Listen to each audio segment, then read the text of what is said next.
given this amazing set of tools where you can really start just transforming how your company approaches sustainability from a value-led perspective.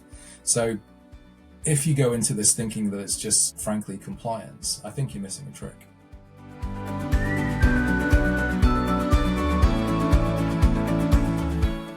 Hello, welcome to Sustainability Voices, the podcast dedicated to exploring the impactful stories behind the voices driving sustainable change. I'm Patrick Obaid, founder of a climate tech startup and your host for this series. In today's episode, we will explore the value of CSRD beyond compliance with Mike Bascom from Vantage Point. Stay tuned as we uncover various facets of sustainability, voice by voice.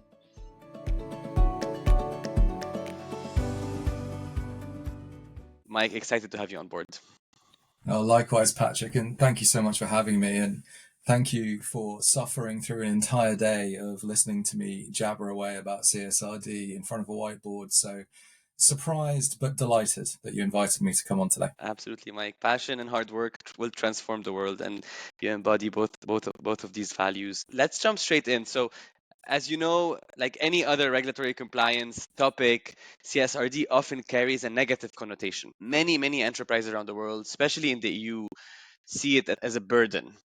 What's your perspective on this? Is CSRD just about compliance? Oh, I think CSRD is ultimately a huge opportunity in disguise. And I think that a lot of companies are struggling with the scale of it, the complexity of it, and they're not seeing it for the potential value creation that it can actually help companies do. And I think it comes down to really clearly when you look at the component parts. So if you look at it as a process, you look at it starting with a double materiality assessment, then you move into a gap analysis, then that sort of slightly murky third stage of data gathering, where can you get the material, how much of this do you already have, and then you move into the reporting end of things. But I think if you start looking at it with essentially a bit more of a positive mindset, and if you go into it thinking, oh, this is just compliance, and of course, you're not going to get very far. But if you start looking at it positively, you're being given the tools to really unlock long-term value creation for your company. So let's look at the DMA. I mean, that in particular, I think, is just the heart of any good strategy when it comes to sustainability. Because what this does is that it forces you to look at your entire value chain and work out what's important. It's ultimately as simple as that. What we've seen over the years with sustainability is this slightly broad brush, holistic approach where it's, sustainability touches every part of the business. Therefore, everybody should be doing sustainability all the time. What that's proven over the last few years, honestly, is that it doesn't really work. It doesn't change much. It doesn't allow companies to focus on what is important to them and their customers and their suppliers and their investors. And it doesn't allow them to focus on the things that actually make positive change. Whereas that's exactly what the double materiality assessment is designed to do. So first off, you're being given this incredible tool that is going to point you in the right direction. That's the first opportunity. The second part is the gap analysis. So this is usually quite a painful process. And we've helped a lot of clients with this recently where, we've built our gap analysis tool. And frankly, there's a lot of data points in there. There's just a lot. That's just the nature of the ESRS standards. But this is a really necessary step for customers and clients to go through because you need to understand how far off the pace you are. So in a way, it's a maturity assessment in a box. So once you know your material topics, you're then being shown, okay, how good at this are we actually? Do we have any policies around this kind of stuff? Can we get these metrics? Do we have any ability to link and to process this amount of data that's now required by investors, by the community at large to make informed decisions? Yes, no, somewhat. And then after that, you move into this transformation piece. So this third stage, I think, is really where the unlock and the value can happen because you're being given an opportunity to make strategic decisions. You've gone through the process of finding out what's important to your value chain. You're then understanding how far you are along that journey in terms of the gap assessment. So the third step is what you're going to do about it. And with that comes a huge opportunity to actually start just evaluating your company in a fresh light. And there's this amazing quote that I always like from Henry Ford at this moment, which is, failure is simply the opportunity to begin again, this time more intelligently.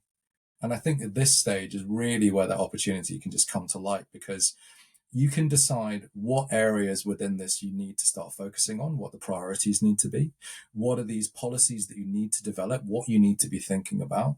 What is your data management going to look like if this is the new scale, breadth, and complexity of the data landscape you've now got to work inside? And within all of those first three stages, you're given this amazing set of tools where you can really start just transforming how your company approaches sustainability from a value-led perspective.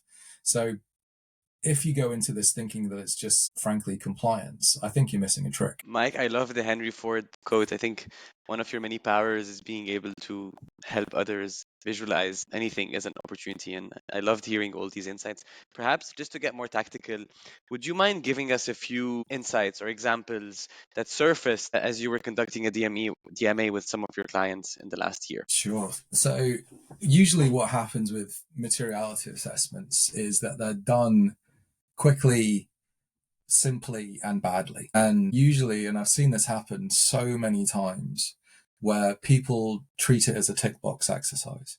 So we'll interview the C-suite. We will use the same 5 questions, and unsurprisingly, you get the same 5 answers. You're essentially just creating this little echo chamber where you're never going to get anything useful out of. And frankly, you're never going to get anywhere in terms of direction setting. You're not going to uncover anything potentially useful.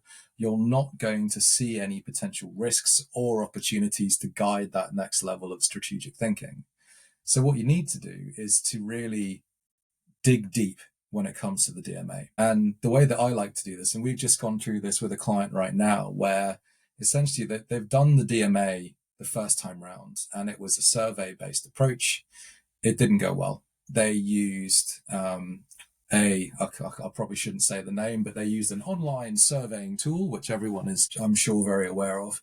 And 2 things happened. One, they had to then spend a lot of time just collating a very odd set of results. So even though the survey itself was standard, it's pretty hard to get that right and to ask the right questions to different parts of the value chain, to different stakeholders amongst your value group. And it's not going to create anything useful if you do that. And the second part was to make it really tactical, that a lot of these things are simply blocked by large companies' IT systems. So chances are you're actually not going to even get a response from those in your value chain that really matter. If you've got really large suppliers, chances are they've got a very protective IT system, and something like a survey sent from an online hub usually isn't even going to make it through, let alone get completed with useful information and get back to you. So what we had to do with them was to go back around, essentially remap the value chain in a slightly more meaningful way.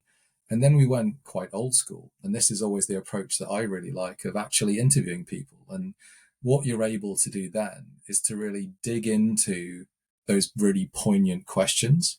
And at the heart of all of this, I think the biggest thing the DMA should do is challenge assumptions.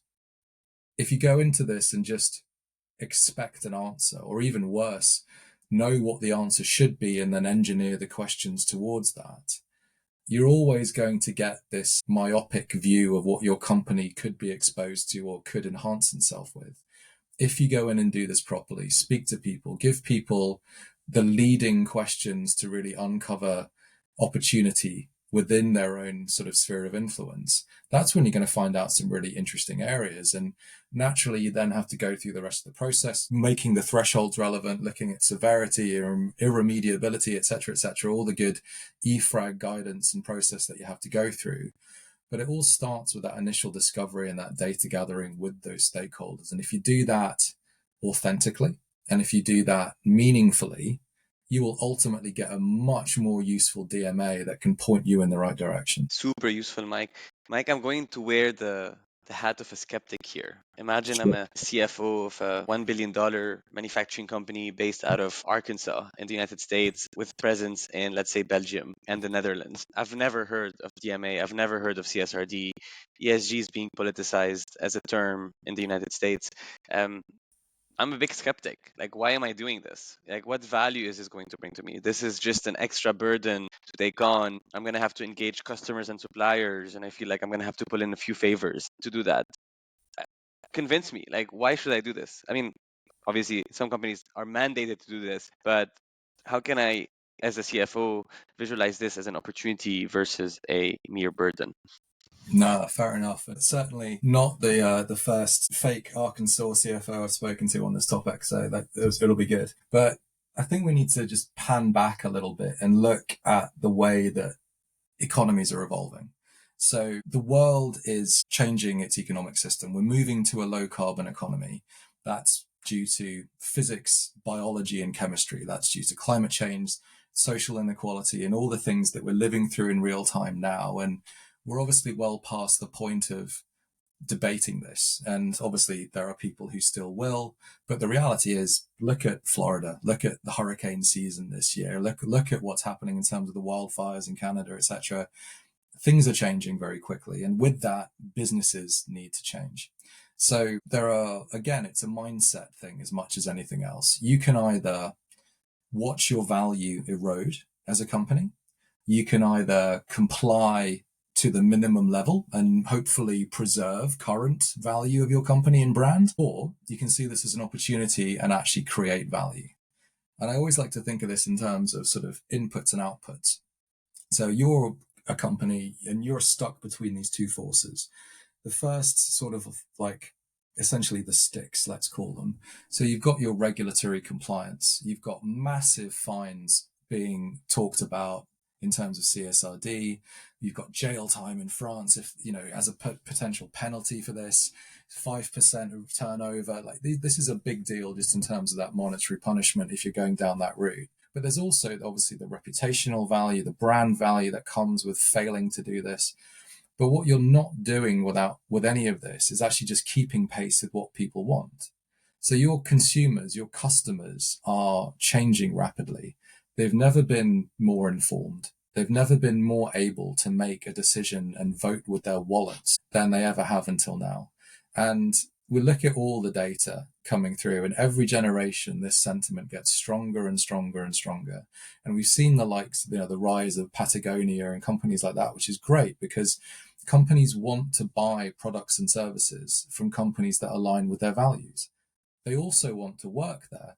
So, on the other side of this, we're now talking about those sort of carrots, if you like, those outbound value creators, that business advantage that can be created if you embrace sustainability and you see it in that light instead of just preserving value. You create a more loyal customer base. You create a more productive workforce. You create stickier clients. You attract better talent. You operationalize yourself to become more efficient and less wasteful, so you reduce cost. And of course, you have access to cheaper funding if you're looking for expansion into new markets and need to get access to those green funds, et cetera, et cetera. So I think the business case for sustainability has never been clearer. And in all honesty, if you're not doing it, you're just leaving money on the table, which some people will choose to do. As you said, it's a very politicized topic right now. But if I was a CEO of a company and I wasn't doing this, I'd be very worried. 1,000%, Mike. And also, most businesses, maybe with the exception of some of the upstream businesses like mining and oil and gas, can actually derive like financial value from this by either rethinking their supplier base or by coming up with initiatives that have a very positive ROI that can decarbonize, but at the same time drive financial value creation. So spot on, and thank you for all these examples. Very powerful. I'm going to wear the hat of a very CSRD forward CFO who basically sees this as an opportunity and sees this as a very integrated approach with strategic planning. What advice or best practices would you share with me as I get started on this journey in terms of how to integrate the CSRD into the company's long-term vision and the company's strategic planning? Great question. And this is hopefully where, we can be a bit useful with our experience of what we've guided clients through so far. So the first is get the right people involved in the right teams, the right representation across the company. So this needs to be driven from the top, first of all. You need that C-suite mandate to make this a reality, because ultimately what we're talking about is transformation. So whoever would be involved in driving a transformation piece broadly, this is no exception. And I think having a good spread of that C suite is really important in terms of the different parts of the company too. So I think finance is where I would start. And that's for a number of reasons. Firstly, the assurance piece is vital. And I'll come back to that in a bit more detail in a minute. But you need somebody, you need that finance mentality to really drive this home and ultimately guide the company towards that more integrated reporting model. So you're talking about financial factors and non-financial factors all coming together. That's sort of the dream state. But the nature of this type of data means you're going to need help from elsewhere as well. You're going to need HR data. You're going to need technology data. You're going to need procurement data about supply chain. So you need essentially your working group. So gather people at a senior enough level that have the clout and the mandate to be able to make change on this and make sure that representation is really important. And then I think once you've got that, it's making sure that you're looking at this in the right way. So that mindset piece, seeing it as the opportunity rather than just the tick box exercise. And I say that because, again, something we've just helped a client through right now is we've delivered this huge gap analysis piece for them to start filling in internally. And there's a lot of work that needs to go into this in terms of documenting everything. And if you give people a positive reason to do this, you're going to get better engagement. It's going to happen faster. It's going to give you more accurate data. If you present this to your company as, here we go again, guys, it's another 6,000 pieces of an Excel spreadsheet to wade through, well, surprise, surprise, you're not actually going to get a lot of investment from people and help. So I think bringing it with that positivity is absolutely vital to this, and having that senior leadership team back that up again, really important. The third part I would say is use technology. ESG these days is so complex. It is so broad. It is so weird in terms of just the sheer amount and type of data that you have to deal with. Technology plays an absolutely vital role at the heart of all of this. It can create that single source of truth. It can create efficiency in terms of data gathering and reporting. It provides those risks and control management that is so important around these processes in terms of sign off and accountability. And all of that really feeds into the last point, which is be assurance first. So I was talking to a partner at one of the big four just yesterday on this, as we're sort of in the early stages with a client guiding them through this. And it seems to be the default position that every client is working from is, okay, whatever I do, I have to get past the assurers. And I completely agree with that. It is a new space for everyone in sustainability to be working their way through, because this is all new. Like, no one has done this before. But incredibly reassuringly, so do the assurers themselves. They know this. And this partner was making this exact point on the call. It's not so much, this hasn't become science yet. We're all doing this for the first time. And therefore, it's about a collaborative approach. It's seeing the technology play its role. It's seeing what internal resource you have to be able to mobilize with this. It's looking at that assurance process and the assurance partners. And obviously where we come in is we kind of act as the glue that sits amongst all of this as those consultants and really guide the whole process. So those are the key elements I think that you need to really get sorted and start looking at it from that traditional transformation piece of, people, process, and technology is always a really good place to start. If you can work out all of those parts of the puzzle, you will be able to handle this in a sort of manageable, meaningful, and successful way right the way through the process. But really importantly as well with all of that, set yourself up for next year. Like, we have to remember, this is an annualized process. So a lot of people are doing the heavy lifting this year, but that's okay, because that come next year, the process is going to be a lot smoother, a lot simpler, and frankly, a lot cheaper. So that initial investment this year seems to be really worth it. And that's the feedback that we're getting from a lot of our clients having gone through this for the first time. That's great, Mike. I loved your framework around people, process, technology. And I actually would love to double click on each one of those, and maybe starting with people. You spoke about stakeholders and the importance of engaging the right stakeholders on board. And as you can imagine, the CSRD process extends well beyond the internal stakeholders that you're enterprise, right? Like you have to, in some cases, engage your suppliers, in some cases, engage your customers, investors, banks, insurance companies. It's a very broad stakeholder environment. So perhaps maybe as we kind of double click on the first one, would love to hear from you about some, best practices, or maybe, what have you seen some of your customers or partners do when it comes to building stronger relationships with stakeholders, including the community, the customers, and the investors of your enterprise.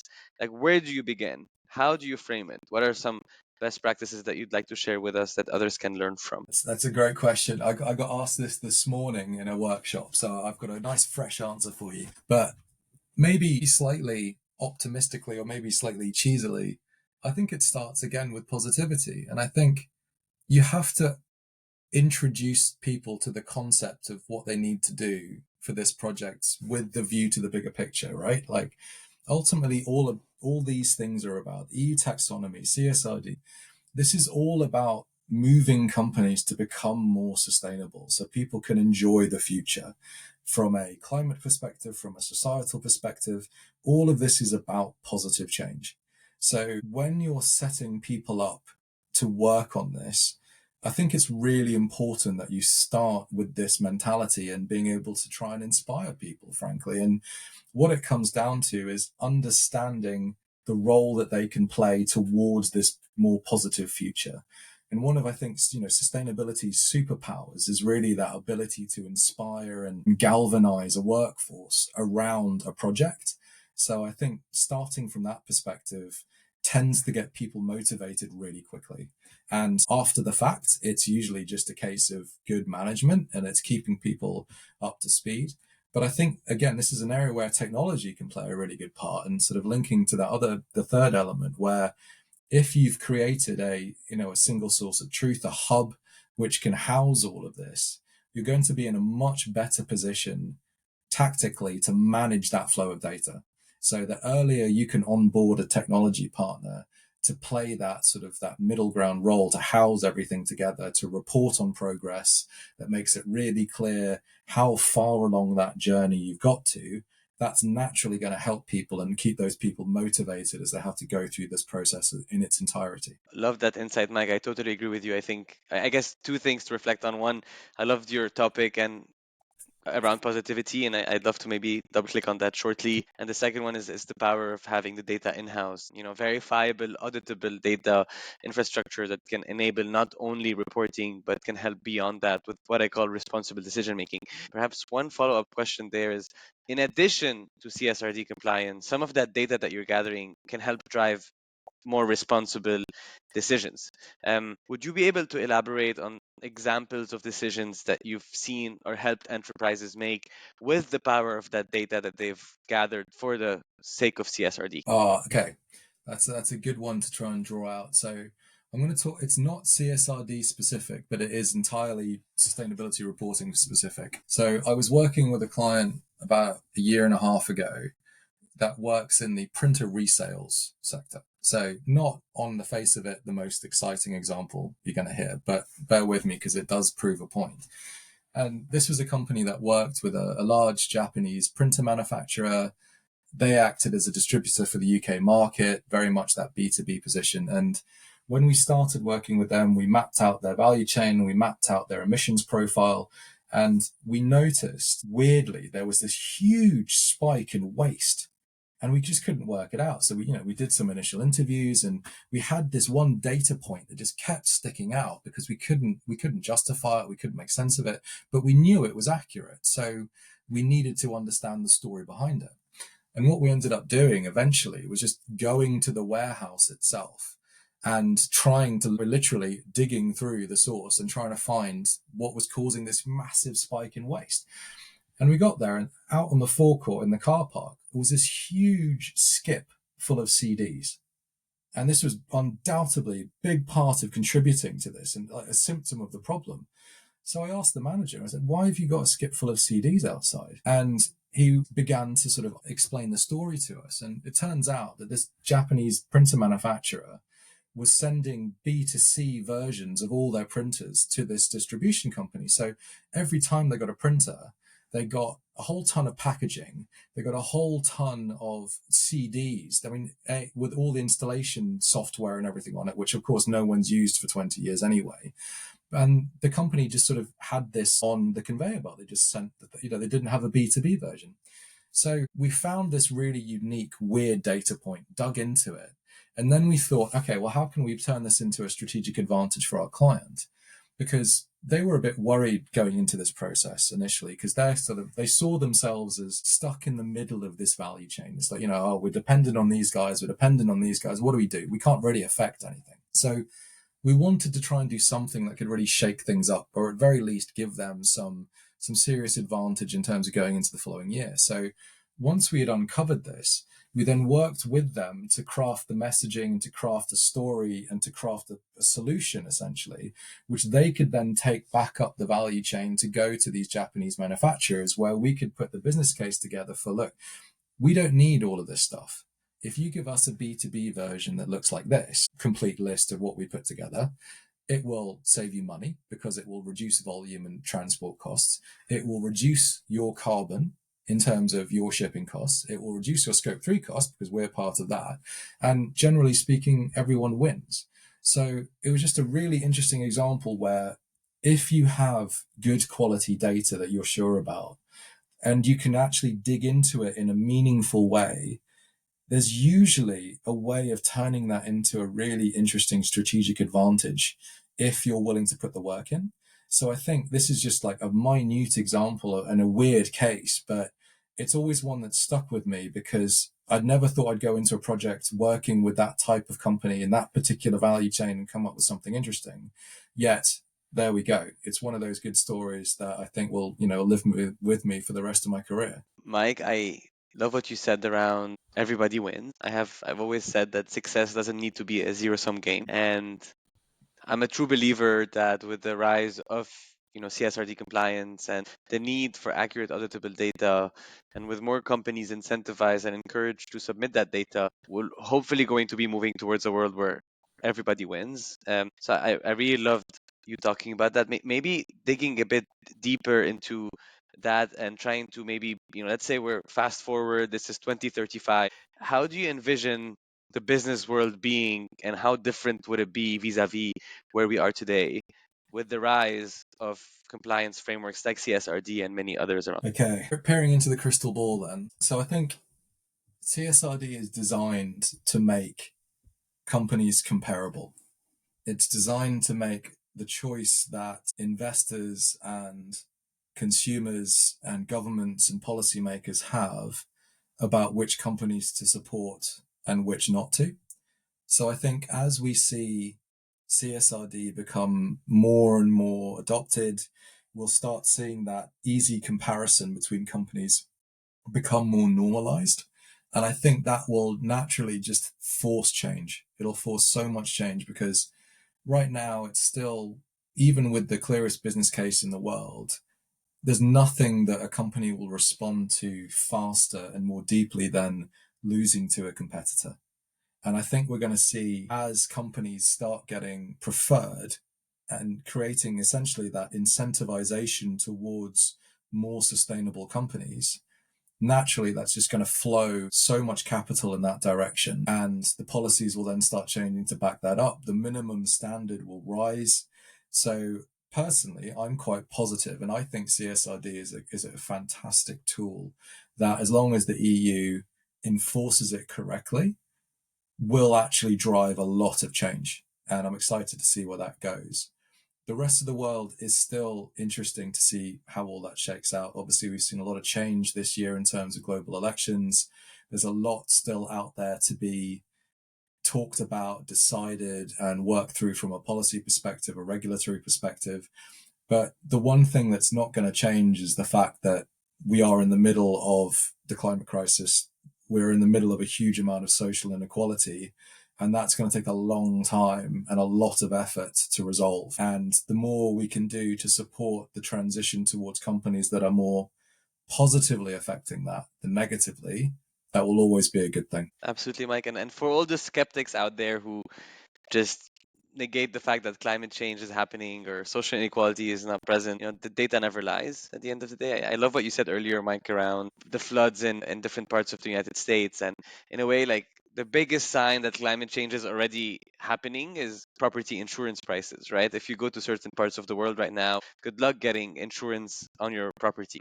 Which means in certain countries of the world, if you cannot get property insurance, the value of your property is zero, right? And I think the cost of climate change is going to be in the trillions of dollars very quickly, and the data is trending towards that direction.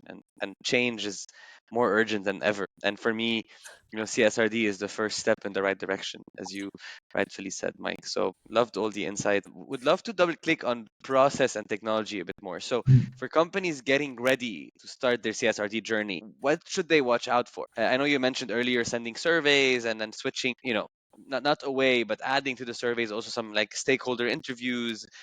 Would love to hear other like tips and tricks that you may have for companies listening to this that are just getting started on this journey. No problem. So the first tip, I guess, is I always try to present CSRD first and foremost as a data problem. And especially so at Vantage Point, we focus a lot with finance teams. That tends to be our bread and butter. So we work with CFOs, senior finance leaders a lot. And as they are inheriting the reporting requirements for sustainability now, we're seeing a whole new set of pain points emerge, and we're guiding them through those. Traditionally, the finance function has had a well-established operating model. They have their metrics sorted, they have really solid governance, established processes, good technology to back that up. And suddenly the likes of CSRD have just come in and frankly just blown the doors off. So their entire data landscape has transformed massively. It's become much larger, much more complex. And suddenly CFOs are having to deal with HR data, with kilowatt hours from an office in Taiwan, with water consumption data, with gender equality figures, etc., etc. So they're in this strange new world of data. But if you treat it as a data problem in and of itself, you can start to navigate it. So I always sort of break it down, and I always, when you're the consultant in me is always trying to first and foremost define the problem. That was always the starting point. So now that if we define the problem really accurately as a data problem, when you come to looking at those processes, start with the data processes. So can you expand your existing operating model? Can you scale that? Probably not. That's usually what our clients are telling us. It's worked for finance in its vertical that it's sat in for the last while, a few decades. But realistically, as we're now crossing lots of different verticals at the same time, that target operating model is going to need to evolve.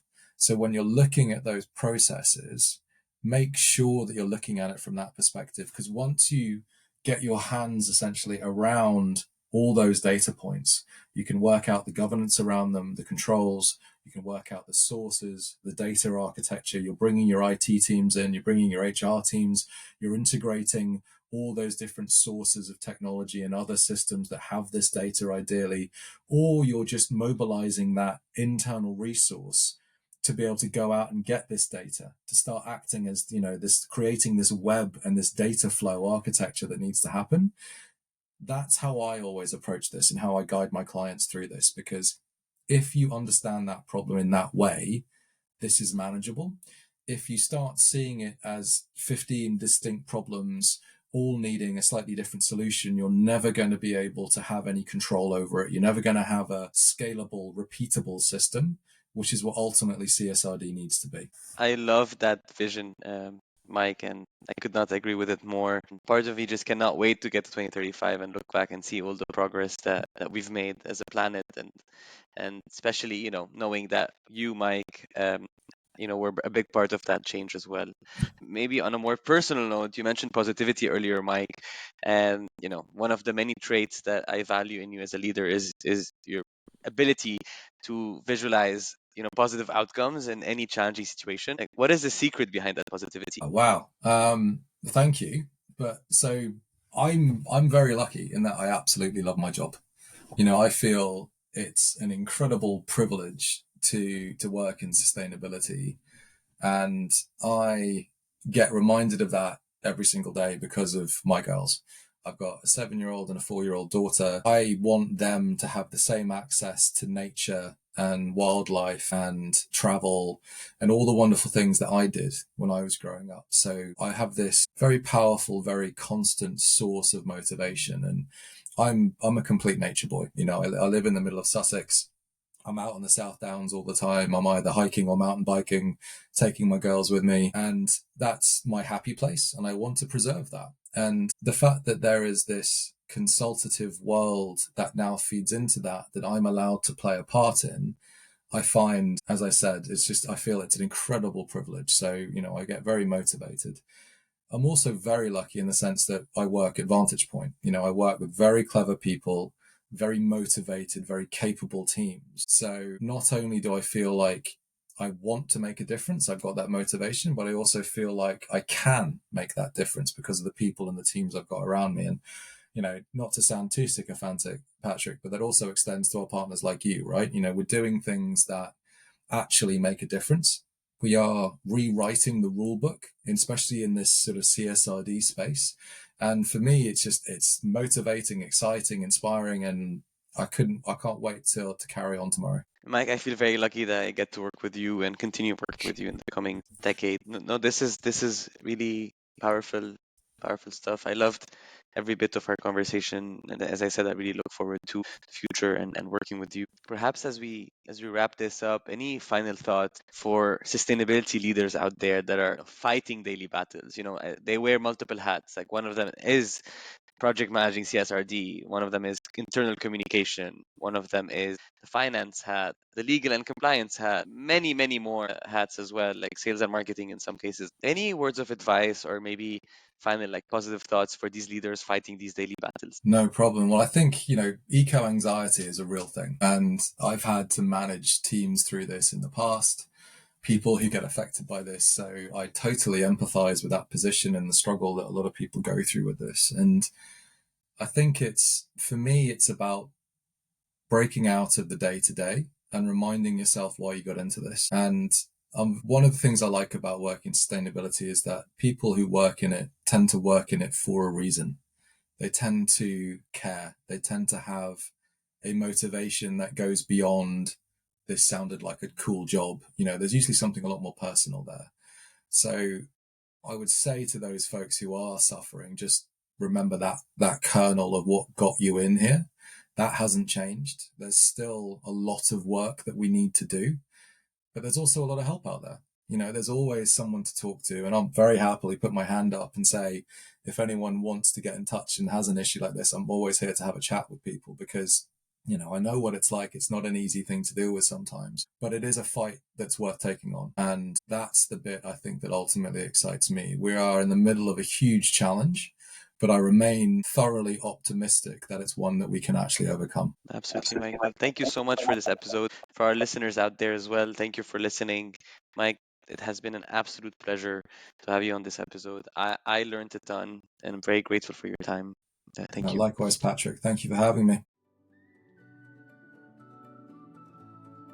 This is the Sustainability Voices podcast. You can find all episodes of the show at esgflow.com, Spotify, YouTube, Google, and Apple Podcasts.